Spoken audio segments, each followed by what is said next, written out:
Hello YouTube, it's Lynn from Perth in WA once again.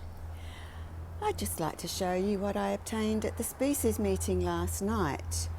Only one is a species plant, the other I had to do the business in the car park to obtain this orchid because it's a hybrid. And apart from when we have our yearly auction, we are not allowed to take hybrids into the room when there's a species meeting going on. They're very strict. So here is what I bought, and this plant is quite a large plant. Not the one that was actually intended for me. That one actually had 4 blooms and a larger spike, and I would have hoped that the flowers, I'm just tilting the phone at the moment, I would have hoped the flowers were in a little bit better shape than this one. It's a bit twisted, it's not what the judges would like to look at, let's put it that way. But beautiful, beautiful colour, and the name escapes me right at the moment. I do have the name, I just haven't written a label for it. I'll put it in the description when I type up the heading to this video. But I love the colours. It's coming up pretty true on the iPhone. It's a real kind of tangerine with deeper shades of orange and some paler shades in it. Very, very pretty. I'll be looking forward to the blooms on this next year. It's a little bit untidy in the pot, it's going over the edge, so when it's finished blooming I will just move it over in the pot. It doesn't actually need a repot, but I will just move it over. I almost remembered it then. Almost, but not quite. My little RLC up here, which I thought was, and who can remember what I thought? There's no prize, but just test your brains because I'm really testing mine at the moment. It's doing well. This one opened green. Ports of Paradise is what I thought it was. It's got this still nice yellowy greenish centre, but it's just about almost a creamy pure white now, but still very pretty, but not what I'd hoped for. Red Stella just poking through the background there. She is about to go out the front into the shade house because she's about done her job. And I wasn't able to take in Guatemalensis to the Species Society last night because, as you can see, that's going over now, and I think that might head back out into the shade house, and I'll just wait for another sheath to open before I bring it back out here. My lovely Lodigessia, I did take this, but I didn't actually talk about it. There was some wonderful, marvellous plants on there last night. A huge amount of terrestrials, because all the terrestrials are now blooming, and some really weird and wonderful ones. Little Twinkle Oro is still going quite well, although I did notice a bud had dropped, not a bud but a flower had dropped on the ground when I came out this morning. Encyclia cochleata, that's going over. I will have to wait now for new blooms to open because this is a sequential bloomer, but I might just actually put that back out the front in the shade house as well, just so I can get some more orchids out here on the tree.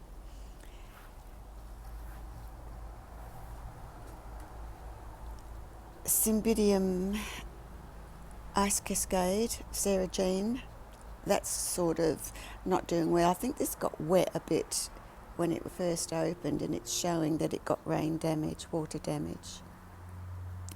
What else can I show you? What I bought last night. I bought a Sederia japonica. Now, for those of you who were following me when I was doing my deflasking, would know that I deflasked a whole flask that would have been 20 or more plants of Sederia japonica var, what was it called? Whatever, some sort of variety. And I've lost them all. They've just all gone. They've just died in the heat. Terrible waste of my money.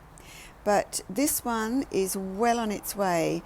This was actually grown in the eastern states, and it came over as a job lot for the Species Society because we have a plant of the month, and this month it's Sederia japonica.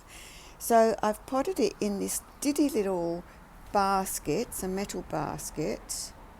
I put some, this is not sphagnum, it's, what do you call it? It's the stuff that they line baskets with, coir. It's coir. So I've lined the basket with that so all my media didn't drop through. Then very carefully taking out of its 50ml pot, it was in bark, and quite large bark actually, I'd say medium bark to large bark. And I've just placed that in there, and I've put around the bark some of my media, which is, oh, how can I show you? Where can I show you? It's more like this mix down here. All kinds of materials in there, like leca, perlite, and what's the other P word? Pumice. So I've put that all around the bark, and then over the top I've put the white quartz stones. Now this is a cool grower, and it's not going to get cool conditions apart from now when it's deep winter. It's not going to get cool conditions in our growing, in our area, say, because Perth is really quite hot. It's hot and dry. So I'm hoping the stones will keep it cool, keep the roots cool, and let it do what it's supposed to do. And that's probably what happened with all my deflasked little Sederia japonicas. Daruma is the variety that I had. It was a little twisted leaf. Maybe those roots were getting far too hot, and that's why I've lost them. But there were a few flasks of that, and I know other people have bought some, so I may be able to get one down the track, but I won't buy one until they are at least this size or bigger. So big hopes with this one. Well, that's about it for now. I'm going to sign off. Oh, just before I do go, let's have a look at Mum and Baby. Look at what the spikes are doing. This is on the baby, on the keiki, and look at those roots. They're just beautiful. And Mum's two spikes are doing well. There's one in here. Let me move this. I can't move it. Can I? I have to look to see what I'm doing. I can't just find everything through the viewfinder. So yes, there's the smallest spike on Mum, and there's the largest spike on her. I've got my tea in my hand, that's why I can't use the other hand. I'll put that down, put my tea down, and find my finger in the viewfinder, my gnarly old rheumatoid fingers. So there's the other spike from Mum. There. No, that's a root. Oh God, what a fibber I am. Here it is. Here's Mum's, one of Mum's spikes. Yes, and down here is the other one, just here. So she's doing very well, and her new owner, her new future owner of the keiki, has had a good look at her, and he thinks that she might be a species. Now whether she is or not, I don't know. We'll see. He'll have a good look at it when it blooms. He's thinking it could be something like, I've forgotten what. Anyway, and there's her sister, her big sister, with her branching spikes. Lovely big branching spikes. I can't wait for these to flower, and I just hope there's a show on when they do, because I'm sure they'll give me something for these. They were magnificent last year, absolutely magnificent. And look at my weather at the moment. My temperature is below 20, it's about 18, and humidity is over 60%. And yes, we're going to get some rain. I'm just going to slowly pan you around to the sky. So look at that sky. You cannot see a single patch of sky. So I'd say we're going to get some rain tonight, this afternoon, maybe very soon actually.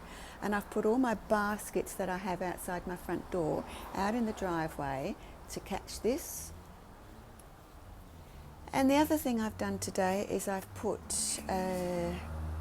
some insecticidal powder on every basket I own, on every plant I own, and that includes all the normal house plants. So that's what I've been doing today. Okay, I'm off now. There's the babies, the survivors and the little ones. So I'll wrap this up and I will name my new beautiful orange plant in the heading. There she is again. Isn't that gorgeous? Ah, it's beautiful. All right, see you next time. Bye-bye.